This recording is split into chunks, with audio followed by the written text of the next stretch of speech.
We're live. Hello, everybody. I am here with Anabel, and we're going to speak about the seventh archetype, the seventh gene key. And I'm super excited. I've been waiting since I feel last year, since we were in Newbold. Welcome, Anabel. Thank you. Thank you, Bella. I'm excited to be here too and have this conversation with you. Yeah, so you have the seventh gene key in your vocation, and that's in the gene keys, kind of where we speak about the hardest part of it, but also the most beautiful thing when it's unlocked. So it's basically the core wound, what the soul is deciding to work with in this lifetime is kind of how I see it. And then when we unlock it, it becomes the fuel that fuels our life's work, like how we serve in the world. So I kind of just like want to jump in there and hear about your experience with having this archetype of leadership in such an important place in your chart. Yeah. So, what's in my vocation, and that's, as you mentioned, in the core wound as well. So I feel like even, for me, seeing it through that perspective, it's been the greatest challenge in a way, something that I've experienced since I was, as far as I can remember. I feel like I've known this aspect of it. And then I have a line 5 there as well. So, 7.5. So it's kind of like all these, the stacked of responsibility in a way. That's how it's shown up for me. But, I really feel that the more that I have worked through that division shadow and how that's shown up in my life, it's what's unraveled the ability to express in the world what my vocation is, and to be responsible for the impact of that voice as well, speaking into a lot of these leadership themes that even right now I feel like I've never felt it so alive as I have this year, coming into this 2020 and all the beautiful mess that's been on earth. It's also, I feel it's also given us a new insight and possibility and space for that virtuous leadership to actually emerge, that which I called feminine leadership. And because it is based in those feminine principles of creation. And I really feel like very alive in that even right now. Like every time I start speaking leadership, I just feel it like it's this beautiful essence that's so rooted in the feminine, in that yin space, but also fanned with that flame, that sacred flame of creation. Mm-hmm. Yeah, so please tell us a little bit about what you do, what your mission is in the world. And I feel like it's completely aligned with this. That's kind of why I start there, because it's like what you embody really in the world. Yeah, thank you. So embodiment is really what I focus on, and it's for me, embodiment looks like being able to embrace the full spectrum of being human and also the full spectrum of being divine, that it's not separate in any way, but it's complementary of each other. And I really feel like even there, starting there, looking at the division of how we divide these certain aspects of ourselves, right? And also through cultural beliefs, societal beliefs, conditioning, even, religion, even spiritual paths that divide us, that kind of puts us into this is what we are, and it divides us. And for me, it's really about the journey of learning how to allow the flow to inform us, and that flow is always sort of moving in movement. There is no fixed space inside of it. And so for me, my focus is feminine leadership and the embodiment of being, that feminine force in the world, not disconnected from it. So it's really, I like to see it as kind of being that an embodied mystic, and it's not being the mystic that's like off out there, that's what we do as well.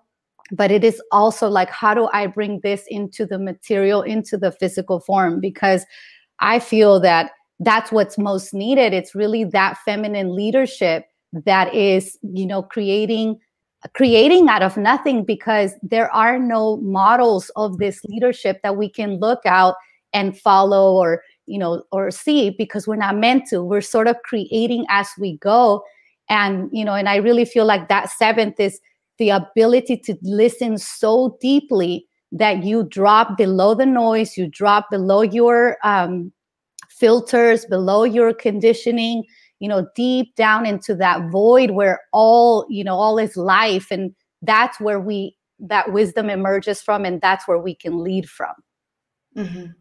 I love that you say that. So I have it in my purpose, and I often feel like I want to add inner guidance, because it has to, it's like all leadership kind of starts with self-leadership. And otherwise, if you're not anchored in that, in your inner guidance, how can you ever become a role model or a voice for any outer leadership? And absolutely. I wonder for you, because when we see you, it kind of feels like you have it figured out, because you are already doing the work in the world.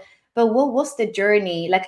Because the shadow is the vision, for example. What was the journey for you to kind of embody this kind of, future leadership and feeling into what's coming and how we walk in that direction? Yeah, so it's been, I feel the healing journey, as you know, is really humbling. If anything, that's the word that I feel really encapsulates what my journey has been, into being able to tap in and drop in below all the noise and all the stuff that's out here in the external. And, for me, I was very successful in my younger years inside of what, the world would define as success, and having it all and still realizing how unhappy I was, and controlling, and a workaholic, and like all these different things that it was almost like, yes, I had everything externally, but there was no connection. There was no true human connection. And it was like, everybody play your roles, and, and everything's gonna be fine. And so when life, very non-gracefully humbled me and sort of took all of those things away, it really left me in a place where it took away all that I had ever identified with, all that I thought that was, stable, stability, form, image, all those different things. And so for me, I really feel like my journey began, we all have like these different turning points in our lives, but when I gave birth to my son, I started actually having memories, of my youth. And I feel that when, and I kind of forgot about that, 2 years later, my great humbling happened. And I feel that what that did was that I started to look at my son in a different way, where it was, what am I going to teach my son? Now that everything's been taken away from me, and what I thought I knew, I don't. And so, for me, that journey began with like, I never thought, oh, I'm going to be doing this for others, or I want to be in leadership, or I want to, it wasn't any of that. It was actually going into a very sincere place of saying, what is life about? If it's not about having the house, if it's not about finding the right husband on paper, if it's not about, having the bank account, like, what is it? What's really lasting? And so that's kind of what took me on my journey. And my journey was long. It's about 10 years of like deep, diving into the shadow world, underworld.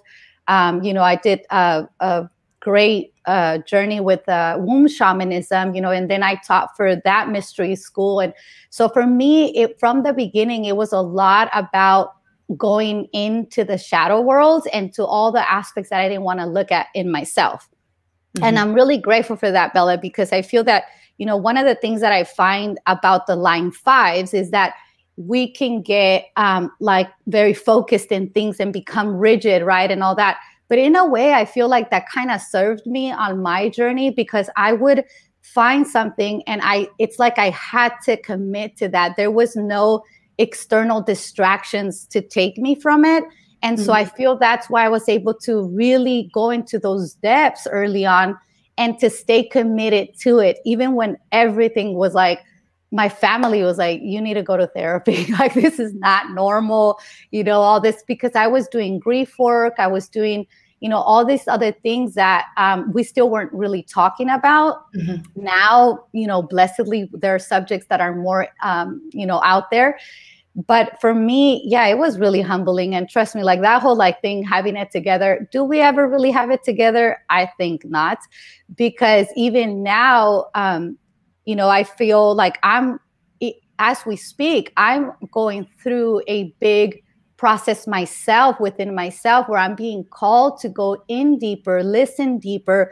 And one of the things is that whenever I start feeling like all the noise out there, instead of me moving to inject my opinion or what I feel is right or wrong, I always go deep. Like I go inside. I go to my garden, I go to my room, I lock the door, and I'm just sort of like going inward to listen deeper than what that external noise is.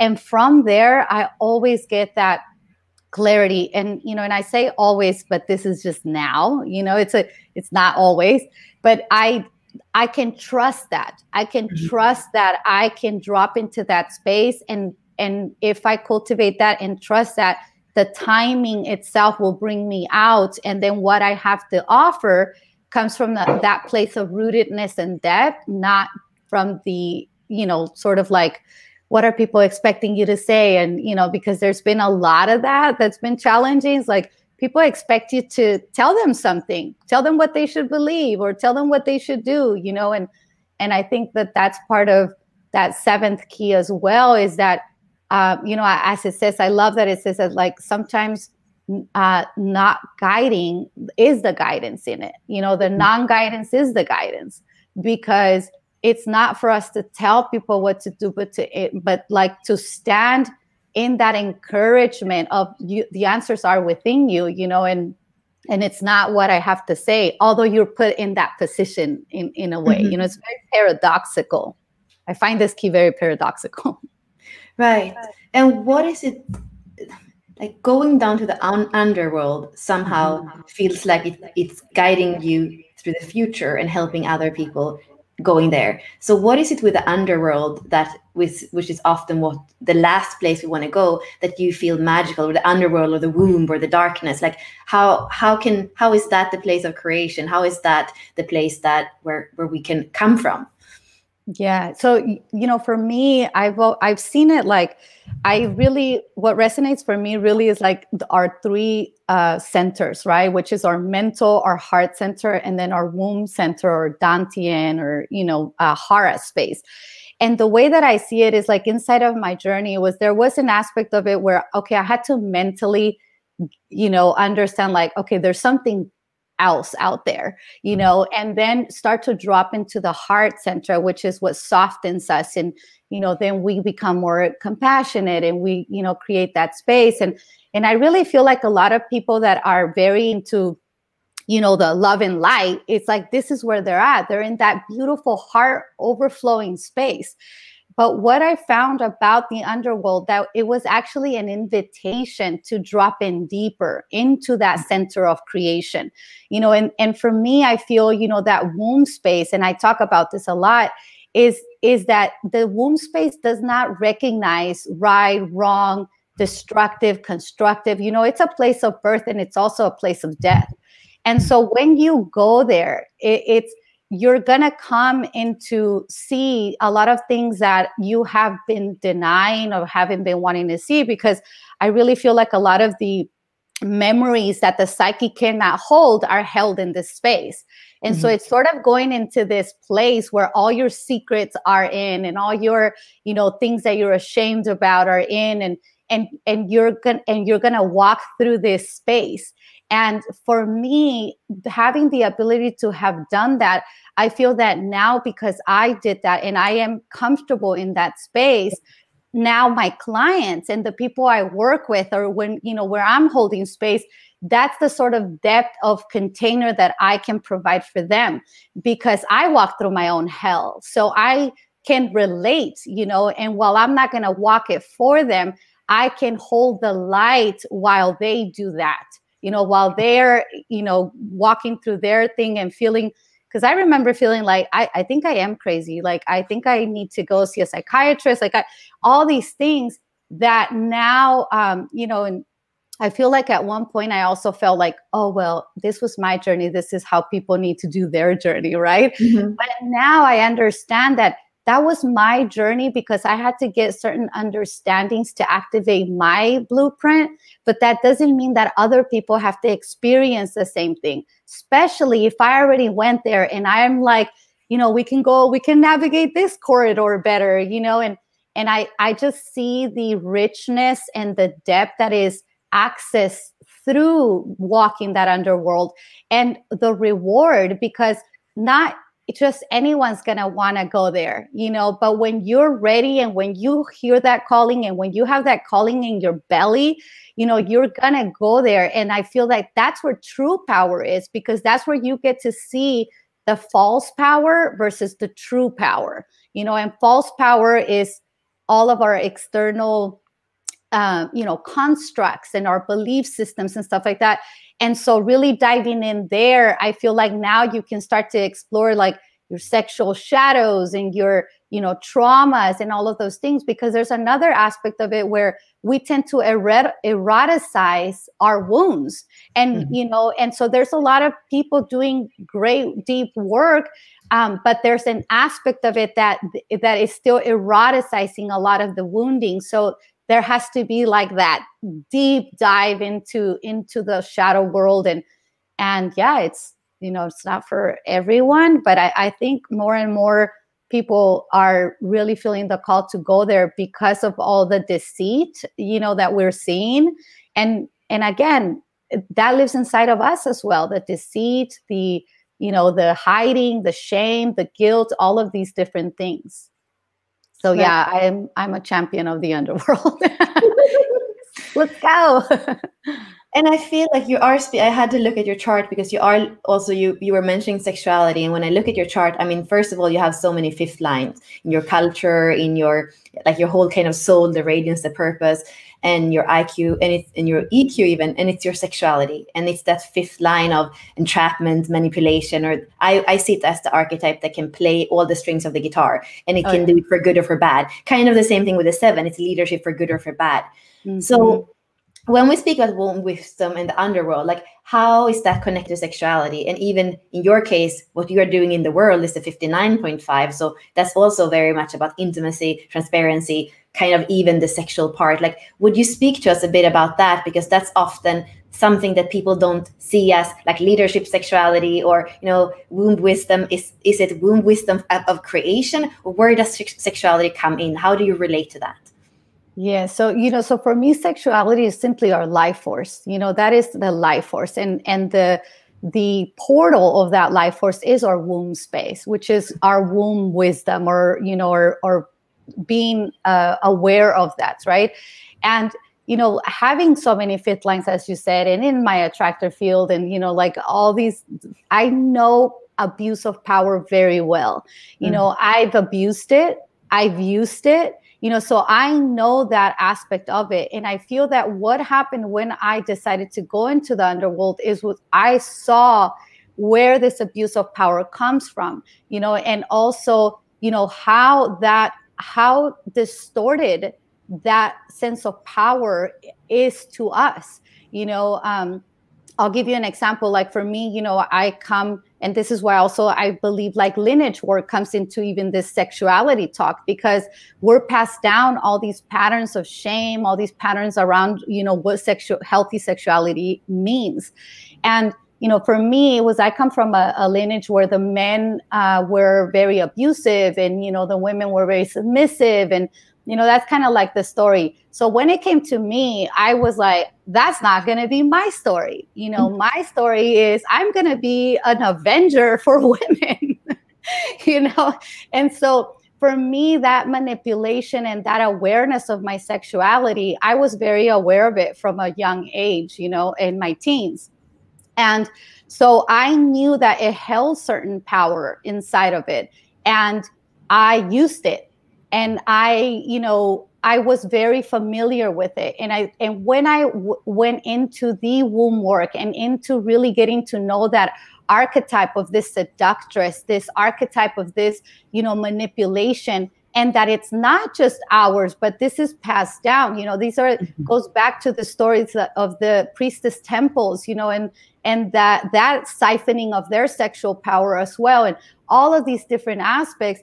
Then you begin to see the story, the myth that you are actually involved in and that you're playing into. And you start to see, wow, yes, I could continue to use this, but this is a false matrix of power. Even though it feels very real, it's not real.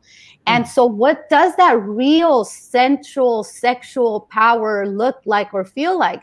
And so for me, that's the most pristine, in a return to our innocence as humans, as divine humans, where we have as women this inner template that knows how to create life, that is always, every month we die and we rebirth, through our menstruation, through our cycles.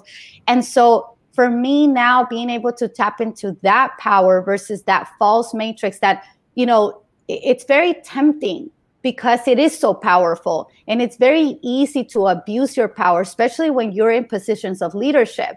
Obviously we're seeing it kind of fall all over the place, right? And so, but for me, that comes when you're not really in touch with actually the divine mother aspect of it, where you sort of still identify yourself as that archetype of the lover, or you still have that sense of like being drunk on power, and I think that the underworld journey is what's really sobering.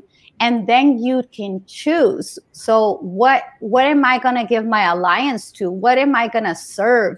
And so for me, it's a daily, in my morning practice, it's like I make a daily commitment of what I am here to serve, how I'm here to walk, and of course there's so many ways in which you can abuse your power. It's very easy, especially like once you really sort of clear those channels, you can start to see how easily it is to like move that piece and it'll just trickle down to this, and so that's where you have to really check into your divine alignment, and for me it's like aligning to what is divine will, not my will but thy will.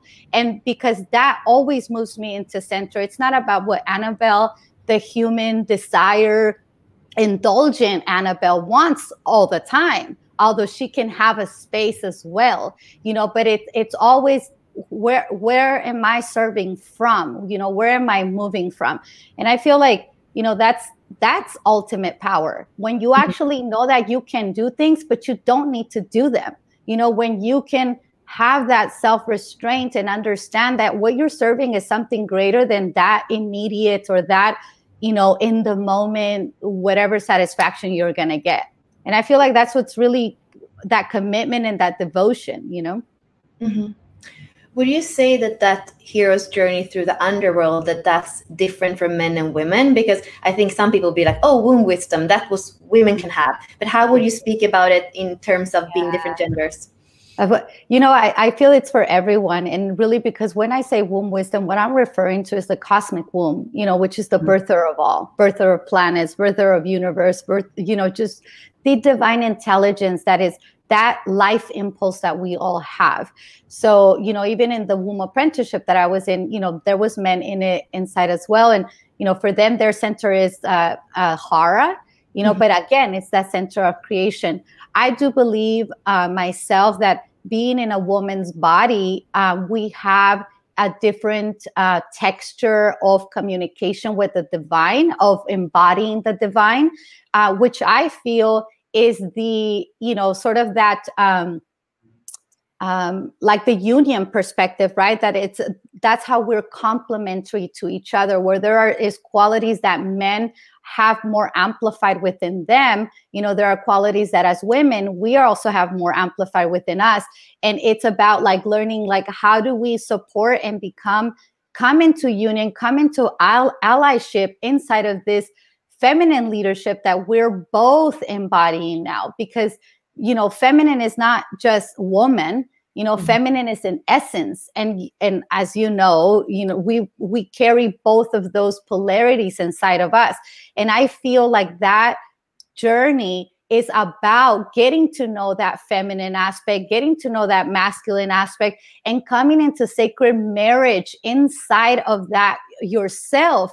And then that's something that you can share in with another being without putting on them the responsibility to complete you, you know, or to, and so it becomes a dance rather than this, you know, compromising thing. It's simply, we are here for each other, through each other even, but always anchored in my own individuation first. Mm-hmm. I love that. Do you feel, as a woman in today's world and the way that we are kind of supposed to be in leadership roles, do you feel like there's any conflict in being a woman in a leadership role, or have you found a way that is not compromising you in any way? Well, you know, and when you say that, it's like I can think of so many ways, right? Of like that we are still, you know, with so many challenges of being in a woman's body in leadership. Because what I also see is that there's a lot of women mimicking men in leadership positions, you know, and I often find that that's actually the most challenging part, you know, because there's a commitment there and an identification that is very difficult to dissolve or to let go of in order to embrace your original blueprint, right? And you know, and I want to take a moment to like I'm really grateful for all the women that have come before us that have opened up these spaces for us, you know, because they faced a lot of challenges that thanks to that, now we're in a different position, in a more privileged position. And I always, you know, I tune into that a lot, Bella, because I feel like the challenges that I have now, I take them on with a lot of gratitude and with a lot of, you know, courage, because I know that I'm also doing that for the future generations, you know, the women, the girls that are right now, you know, coming into their bleeding years and trying to figure out like what's being a woman, you know, and we're often shown all these images of what woman is. So it's really a very beautiful journey into embracing our womanhood, first of all. And then I feel from then, because of that trust and that beauty, then we can start to look to express that leadership, right? A leadership that is rooted in a seasonal aspect, in a harmonious way. And, you know, like one of the things that I always, you know, find fascinating is like, for a long time, I was always like, what's the balance? Like, I want to be in balance, you know, until I finally had to let go of that word, because I feel like as a woman, I'm never going to find balance, because I feel like for me, it's harmony. You know, it's like sometimes all of me requires that, and sometimes all of me requires that. And if I'm always trying to seek a balance, I'm always going to be compromising myself in things that I should really dive into.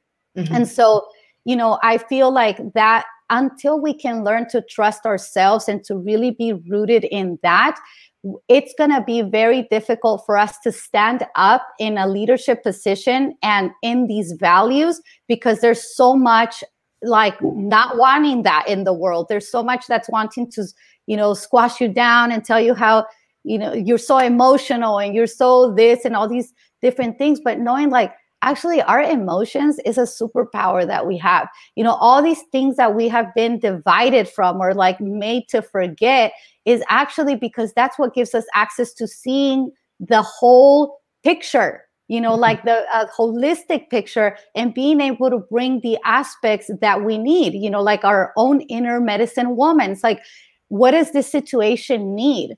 And I really feel like that's why we have this ability to multitask, right? Because we know, you know, we can take care of, you know, for me, I have a son. So it's like, I can take care of my son. I can, you know, run my business. I can be here. I can be there. And at the end of the day, I also have to remember that I have to nourish my well, that I have to tend to my well so that I can be available for that. And I think that a lot of times as women, we abandon that. You know, we get really passionate about something and it's like, we go all the way there until we deplete. And I think that that's one of the most challenging things is like, how do we remember to tend to ourselves before we reach a level of depletion that then makes us, you know, so there's so many challenges, yes, to it. I want to bring up your chart again. I mean, there's something that makes me concentrate or like see that 1.4 in the middle. Maybe it is because it's my evolution, but I feel the way Richard speaks about the SQ is a lot about like that one point, the heart, when we kind of like fall through and are absorbed. And I'm wondering, because the first gene key is about the void, is about entropy, is about accepting the darkness and the light, I feel like. So I'm wondering how you relate to your SQ and also to that kind of underworld or the void, or accepting that we can't ejaculate all the time. There are times of rest. And like you have a kind of double heart, because it's a fourth line in that position of the heart. And I would just love you to kind of speak about your experience with your SQ. Yeah, and I'd love to hear about your experience with it in the evolution, because I feel like, you know, for me, this one has taken a lot of patience and contemplation and, you know, cultivation, because again, that, you know, that state of, for me, how it shows up is times where I go into a deep melancholy, you know, like a deep state of, you know, and in the past, what that would do for me is I would identify with that, and then I would want to move out of it, or I would, you know, like seek out like what something's wrong with me, you know. And it wasn't until I started surrendering to that, and even writing from that place, and you know, just really being gentle, because I feel like that first gene key requires so much gentleness, you know, inside of it. And then in the SQ aspect, I really feel like this is sort of like my small child, you know, like it's that small child that, you know, it just wants to play, and it wants to, you know, see the beauty. And that's when I was a child. Like for me, I was really curious, you know, and I would look into the mountains and wonder how many people live there, and, you know, just like all these different things. And so that's what you know, like it reminds me of that. And also when it would move me into this deep sadness, and for me, that's how I would feel, like a sadness and missing people, missing loved ones. And I still go through this, you know, even now, where there will be periods where I miss people that were in my past, and it's okay, like saying it's okay to miss those connections. It's okay to miss that. It doesn't mean that they have to be in my life now. It doesn't mean that I want them back in my life. But, you know, there's that aspect of it. And when I surrender to that and I allow it, I feel that freshness, that beauty just emerge back again with a whole like a refined life force, you know, of color and sound. And it's almost like all of my senses are a little bit more amplified. So yeah, and I feel like for me, it really shows up around relationships, around, you know, loved ones, and I'm, you know, community and things like that. And you know, and also this has been a big one for me of not getting caught up in that community thing just because of that need to belong, you know, that need to belong to something or anything, but realizing that actually when I open my heart, when I'm in that heart space, this community naturally, you know, comes around me, like it forms itself, it magnetizes itself. And I've really been able to see this in my own family unit, you know, that you know, as I spoke in my earlier years, I was really controlling. I was like, you're going to do this, and you know how to do this. And, you know, and I was great at it, you know, it worked for a little bit. But the contrast of that has been to allow them to really just be them, to learn how to love them, how to embrace them, you know, even when something made me really sad about it, you know, and to go into that sadness and into that space. And then naturally they would sense my open heart. They would sense like that goodwill. And then it just sort of, you know, now it's become this just beautiful family unit that we have, that we're very understanding and loving of each other, accepting of each other. But I would say that fourth is just sort of been the relationships, you know, and even, you know, something that I share that something that I've never really been able to understand. And this was even before my healing journey, was that it was like, why, how can you love and then become strangers. Like for me, that's like never made sense. Like I just don't get it. Like how people can share something so beautiful, intimate, and all this, and then all of a sudden, there's all these rules. So there has to be this, kind of, we're strangers now. But so accepting that is something, and I can't change it, but I can surrender to it and allow that, that melancholy to refine that beauty and that freshness, and allow me to see the world in a different way. Yeah, I resonate a lot with that. And I have a lot of fourth lines. So I also have one in this queue. You're just the overflowing heart. So much love to give. But there is so much sadness in it too, especially when you have. Do you hear me twice? I hear myself. And let me put this in.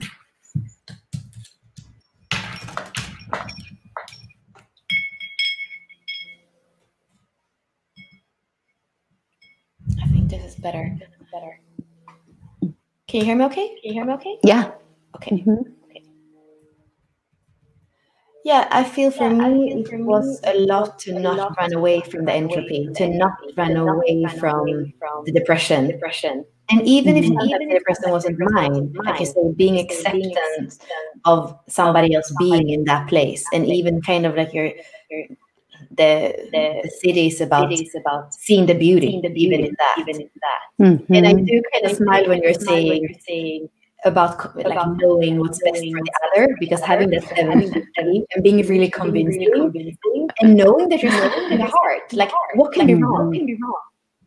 But there is still something there where you're saying that the non-guiding is something that really can make somebody else open that door to, whether it's underworld or that journey that they need to go on, that the soul had decided it wanted to go on. And that's what the Jinkies is talking to as well. Like every soul chose to come down for something, to allow them that journey. And don't run away from darkness. And so I do resonate a lot. And also that community in the childhood, like the belonging, and then how much are we union and how much are we individuals. Yeah, and I think that's the beauty of that community in that line 4 that I find is that, the line 4 can easily get sucked into others, into communities, external communities, and others groups, and lose itself, because it does, want so badly to just love and belong. And it's like, why aren't we always loving each other? Why aren't we always, just sort of in that space? But I feel like the medicine for that line 4 is to really appreciate their individuation process. Because once you're really anchored in that individuation process, again, you're not moved externally. You're sort of allowing then the external to move around you, so that, because then that these are the people that are supposed to be around me. These are the communities in which I can be in, and I think, as you mentioned, like that 7th, going back to that 7th, it is having this one in it. I feel like it's just so perfect, because I think that's the space that allows that guidance to emerge, where when we are disconnected from that darkness and from that sadness and from seeing the beauty of the ugly, from being able to really feel it, then you're still in a divided state somehow, and the true guidance that is coming from those depths isn't allowed to come up, to sort of emerge through you, and that's how I see like that. And I talk a lot about like that journey of descent, because it's like mind, heart, womb space, and then it's like we do the work there, but then it rises on its own when it is ready. It is not anything that we have to do. All that we have to do is make space for it. It's create the bandwidth of resilience to allow that to emerge, that guidance to emerge. And it emerges from that creation place, and it's filtered through the heart for others, and then it moves into the structures in our mental body that can make it become alive and give it the vehicle that it needs to move in the external world. And for me, that's the creative process. It's like I go in and I drop and I clear,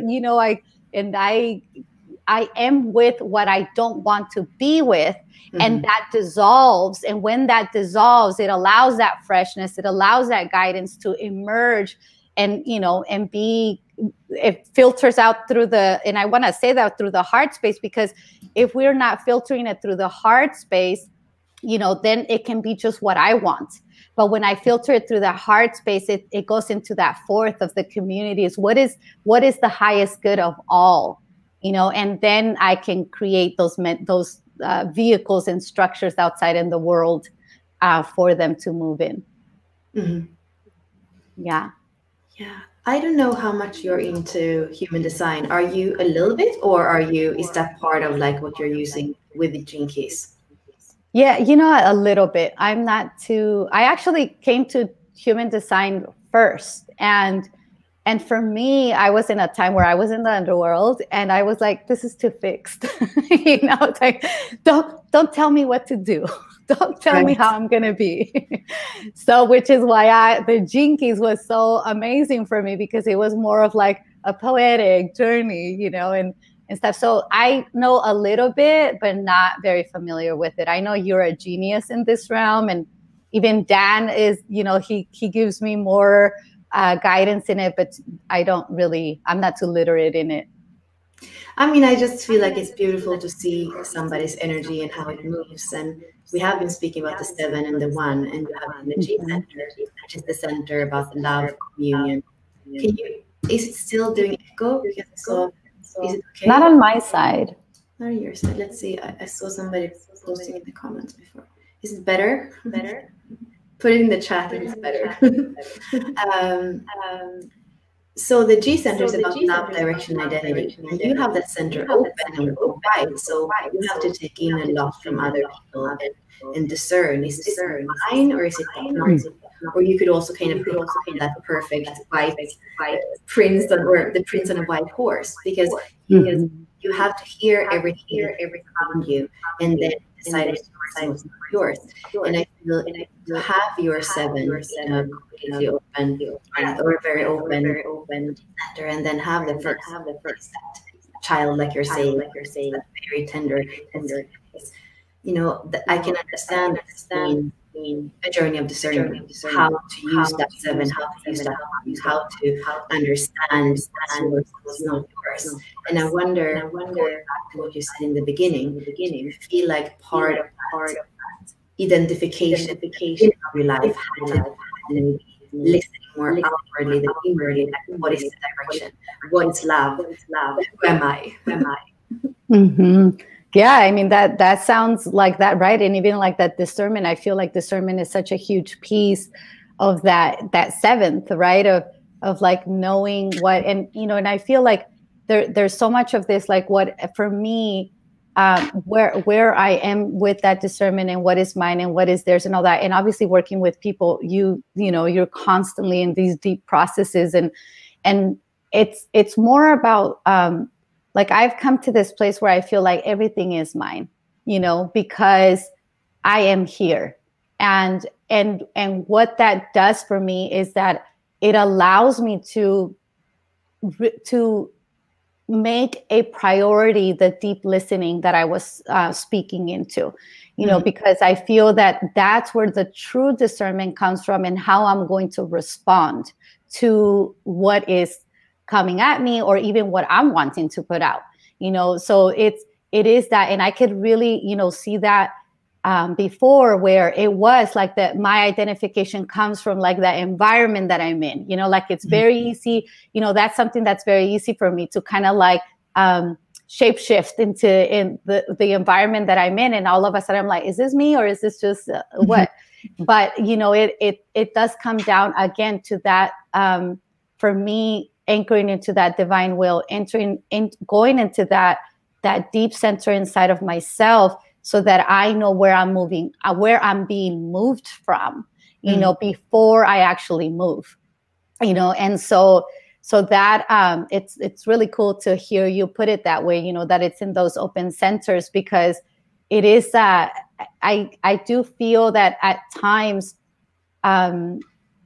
for me, listening is huge, going deep in, because then I feel like I kind of lose the center or like the direction, or and it's always like coming back into that womb space and that rootedness, and like, what am I serving with this? What am I choosing with this? And then not getting caught in the noise, because there's so many expectations that are placed on us, and and on me. There's a lot of like this image projection and all of these different things. So for me, it's always like coming back into the full spectrum of who I am and expressing that full spectrum, not being caught up in like, does this match my image, or is this what people expect of me? It's like, I'm like, no, I'm pretty done with that. I did that like a lot of years. And so now really tapping into what is authentic inside of me. Mm-hmm. Yeah, and the other thing I wanted to point out is that you were speaking about sexuality as life force before. And really, when I see your sacral center with all these activations and this channel that has to do with intimacy and with diplomacy, peace, and also the 360, there is something powerful with your sacral energy and how you use it in the world, whether it's for good or for bad, I guess. Yes. And I am, I've had to do a lot of self-forgiveness and asking for forgiveness inside of that. But yeah, it's a lot of power in that. And then I also look at your north nodes, and this is something we don't have in the gene keys. So this is 29.6, and that's for me, the main gene key that has to do with tantra. And then you have divine will on the other side. In the second line, it's about the sexual part of us. So I'm wondering, what is devotion? Divine will for you? What does? I mean, it's a big question, but someone can probably answer that. Mm-hmm. Yeah, for me, that's we were speaking earlier about the commitment, and I think that is it's always being committed to what I'm in now.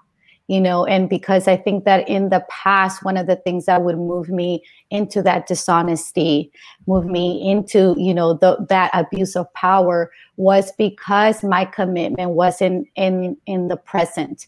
It wasn't to what I was in now. There was always this like, well, I could see all this other stuff, and so I feel like working with that commitment in that 29th and that resolve, to really commit to whatever is in front of me is what I'm committed to until life or divine will says otherwise.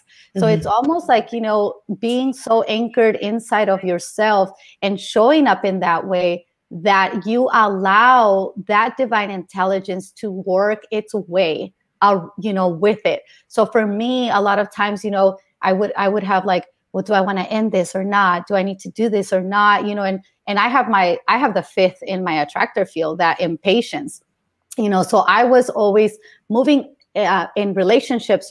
I could see it very obviously. It was like, okay, well, you're not moving fast enough for me, so I've got to go, and you're not changing, and you say you were going to change 3 months ago, and I've got to go. I don't have time for this, and all these different things. And it was learning that because I was in that impatience, there was never true commitment to that present. I was not committed and devoted enough to that container that I was in for any power to be harnessed for any true transformation. So it's, in a sense, it's like what kept me running from myself and just projecting it onto the other person. It's like, you're not moving fast enough, And so what I realized and what I learned from that was that any time that I move out of that commitment, I am leaking energy. I am leaking life force that is necessary in order for me to see the truth of the moment, And so I become almost like I'm really like screwing myself in a way. Like I'm just making it harder on myself by not being in that commitment. And devotion for me, you know, and I know this might sound, you know, sort of extreme, but you know, I know that you understand what I mean.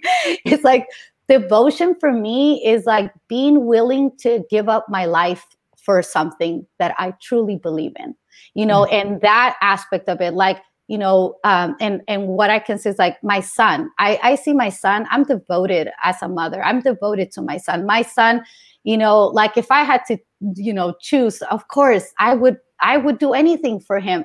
And for me, that's true devotion. That's true sacred union. You know, that's when you're one with God. You are the beloved because you have disappeared of your own selfishness, of your own self-centeredness into that ocean of just pure love. Right. And that's where, you know, like I really feel that power. And again, like I said, I just feel like that 29th is such, and you know, it's in the ring of union. And when the first time I read that key, I was just like, oh my God, I love this. Why is this not on my chart? You know, like I just, and then, you know, I realized it's in the ring, you know, it's in the ring of union, and that 7th, right? And so they go together because it's like you said, leadership has been abused and misused. And I believe it's because it is outside of that devotion, outside of that commitment, you know, where it's more of that half-heartedness and of that more that self-gain, right? Where when you are leading from that place of devotion, from that place of divine will, there is no self-gain in essence. You know, that's just sort of like what we get to, like, I'm really grateful I'm in a human body and I get to eat chocolate and I get to go like fancy places and I get to, you know, enjoy these things, but they're not who I am. They don't define who I am and they don't move me, you know, in the same way that what I stand for does. And for me, that's devotion. You know, that's really the essence. It's an essence. Yeah. And what about divine will? Because you have it both in your north node of your soul, you could say, and you have it in your pearl. So what does that mean? That divine will, right? Like that. You know, my experience of this key has been about a lot of the exhaustion, you know, knowing that whenever I start feeling exhausted is because I am compromising my alignment with divine will. You know, and really divine will is allowing God to work through you. And so I feel that when we are moving out of our own will, you know, we come outside of that alignment. And that, you know, I really experienced that resolve come alive in my life, you know, first when it had to as a survival mechanism, you know, to make it. And, you know, with my brothers and my family situation. And then I felt it come alive again the moment that I, you know, really stepped into that commitment and that devotion. You know, the moment that I said, you know, I choose God, I choose to embody this, come what may. You know, it doesn't matter what comes in and out of my life. It doesn't matter if I'm meant to live out a life of suffering or a life of thriving or a life of whatever. If this is what is meant for me, then that is where my commitment is. And so that I feel like that resolve I tap into whenever I start feeling exhausted. I check in with myself and I'm like, okay, it's time to, like, you know, go to the garden, go to the ocean. I love going to the ocean. I get a lot of clarity there. And, you know, and that resolve emerges on its own, you know, so I kind of like make myself go rest and do slow things. And then the energy kind of comes back alive. And I feel that it comes back alive when I let go, you know, when I surrender, it's almost like that's more energy is available. And I also find that this is like that one that you're seeking in different places, you know, like it's almost like when we stay in the shallows and we don't truly commit to something, we can't dive in deeper, you know, so we have to like kind of keep going and moving and it becomes exhausting. And that's a sign of life that there is no energy for that, because that's not where life force is. you know, so it kind of makes you exhausted so that you can come back in and see like, okay, where do I need to realign? Where do I, you know, that sort of space. And a lot of times it's not even asking those questions, as you know, Bella, it's just sort of surrendering into the space, because then we can quickly move into that mind, right? Of like, where am I doing this wrong? How could I do this better? You know, and it's, I don't want it to be confused with that aspect of it. But yeah, that divine will for me is everything, you know, it's sort of like every morning anchoring into that conversation, into that embodiment, and knowing that I am an emanation of God, and everything that I say, all my behaviors, all of those things are a representation of that essence, you know. And so and all is holy, you know, it's where it's coming from. So I'm a very, you know, I can be a sexually expressed person. I can be the most devotional Mother Mary. Like for me, it's all coming from the same place. They're just different ways in which we get to express an essence, you know. But again, the full spectrum, that we're not supposed to abandon any parts of ourselves. And especially when we've done that work to reinstate them into their innocence. Yeah. Wow, I love that. Thank you. Thank you. Thank you. I love that too. The reminder. Thank you. I'm like, okay, yes, I need to, you know, keep doing this, because it does. You know, I feel like that is where that fire comes from. You know, that fire of, and you know, going back to that seventh key. And I know we don't have much time now, but I feel for me right now, what's really present is the solar aspect of feminine leadership, you know, and as women, how we are at the forefront of this movement and of this consciousness that is becoming an embodied consciousness, no longer a concept. And that's where I really feel like, you know, because of the journey that I have taken, and it's taking me into those fires and into that refinement. It's like now that flame it cannot be extinguished. You know, that flame can only be nourished and nurtured by me, tended by me, but it's what fuels that divine will and that sacred activism and that desire to be in the world and to be and partake in things that break my heart. And so I have the bandwidth to be with the heartbreak and also to see the beauty inside of it so that I can, you know, facilitate that transformation as well. And I really believe this to every cell in my being, you know, that this is what we are ushering in now this is the feminine leadership of, you know, the one that's like, every child is our child. Mm-hmm. You know, all suffering is our suffering. You know, there is no more of this divisive, like, oh, that's your kid, you take care of that. That's your problem, you take care of that. But, you know, when we can wake up to that, it's like we can all discover that each of us is moved by a different thread. You may have a different thread of what breaks your heart. I may have a different thread. But when we both commit and bring that sacred life force into that, this is how we're weaving that tapestry of restoration and of true leadership that is an embodied in a wholesome way of liading and of being. Mm-hmm.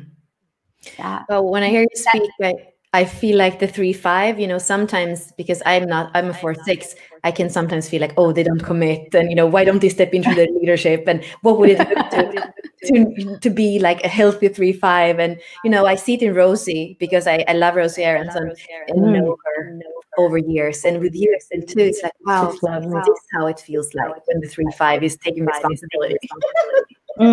Thank you. Thank you. Yes, I love Rosie is such a beautiful embodiment of that and a representation of that. So yes, beautiful. Thank you. Yeah.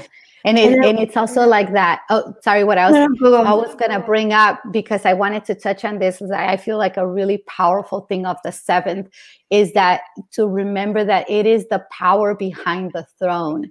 And I think that a lot of the 7th shadow wants to be in the throne, wants to sit in that throne, you know, so, and it's this paradox that when you actually embrace the power behind the throne, you realize that you are that throne.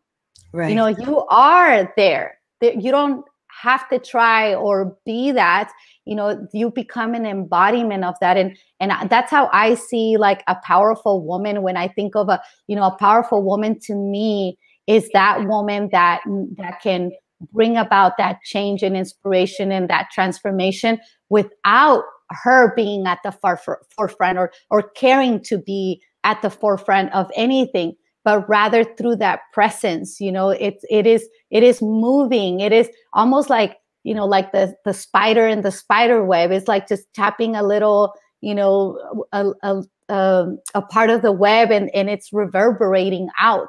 It doesn't need to be out there. And so that power behind the throne for me is so powerful. And that I work a lot with the archetype of the Magdalene. Mm-hmm. And for me, that's why I love that archetype, because I feel like it is the embodiment of that seventh gene key, mm-hmm. of that power behind the throne. It's like everybody, thought it's Christ, and Christ consciousness and all of these things. But, to know that that Magdalene was such a pillar for that mission, for that, unfolding. And so for me, it's really special to my journey and my process, because that archetype really represents for me what that seventh is. Mm-hmm. I never thought about them together, but it makes a lot of sense when you are connecting it. So I'm wondering if you would tell us, what are you up to? What are the next steps? Where can people find you? Like, I would love to hear. In my garden. People can find me in my garden. Well, I have my website, anabelvizcarra.com, social media as well. And I feel like I'm in one of those spaces right now where I had all these plans, and there's all this beautiful opportunity, out there, and I'm being called to kind of come back in, check in, and then see how we're going to proceed, and so for me right now, it's a time of just deep listening and seeing where that energy wants to take me. I do have an apprenticeship that I will be starting October 31st. And this is for the solar feminine Christ embodiment. And so that's a big project that's been brewing for a long time, and I'm really excited about. And then I work with people inside of mentorship containers, either 3 or 6 months, because again, I feel like the containers that are long-term are so potent. When we do, like, single sessions are great, and I love doing, that and talking about gene keys and possibilities and all that. But for me, it's really creating a container where those possibilities become probabilities.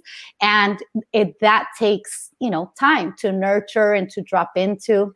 So those are the things. There's plans, lots of plans, kind of circling around. But right now I'm, moving more into that space of listening. And as you know, right now, everything's day to day is changing and shifting, and so much energy right now, that's dissolving and rebirthing. So really wanting to ride those waves of it. Mm-hmm. Yeah, well, thank you. The hour just ran away. Like we knew it would. Like we knew it would, yes, absolutely. But yeah, thank you everybody who's watching, and I'm sorry for the echo that was going on. That's sometimes like that. The interference, too much energy, maybe. The tech gremlins, yes. Thank you so much to everyone tuning in. Thank you, Bella, for this meeting.